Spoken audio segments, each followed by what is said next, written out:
Vllaznia në basketbol për meshkuj ka humbur edhe ndeshjen e dy gjysmëfinale të fazës play-off të kampionatit kombëtar. Pavarësisht përpjekjeve kuqe e blu të Koshit u munden me rezultatin 74-92 nga Beslidhja e Lezhës.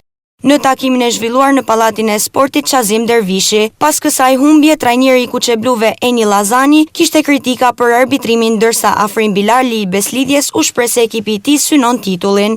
Do me gjetë rastin me falenderu publikun sonte, ishte një publik fantastik që kisha shumë vite që nuk e shifsha Pallatin e Sportit kaq të ngarkum, kaq të emocionum dhe në mbështetjet të vllaznisë në këtë lloj forme. Kemi marrë një numër të konsiderueshëm personalesh që mendoj që na ngarkun dhe nuk na lejon me vazhdu lojën.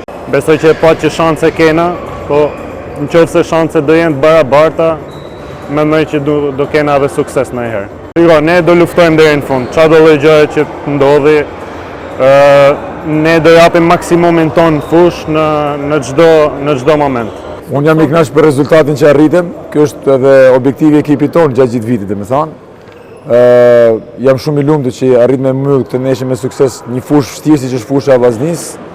Dhe realisht i përgëzoj klubin Vllaznia për organizimin, për atmosferën që u kriju sot, tifozërinë shkodane të cilët i dhanë nxjerr atmosferës ndeshjes, por jam i lumtur me performancën që banë çunat.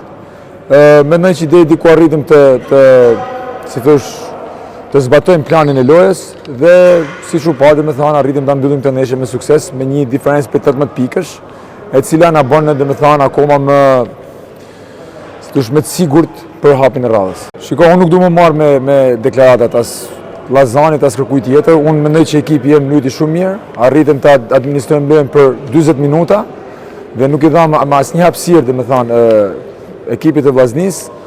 Pastaj këto drejtimet e gishtave diku tjetër për mua personalisht nuk më infektojnë fare. Unë shoh ekipin tim, mendoj që nga fillimi deri në fund, besoj që merituam jo vetëm këtë fitore, por kemi merituar çdo ndeshje që kemi fituar, fal punës dhe investimit që është bërë ky ekip. Në sfidën e tretë që do zhvillohet në Tiranë, nëse Beslidhja fiton, atëherë kalon në finale dhe mbyllet rrugëtimi i Vllaznisë.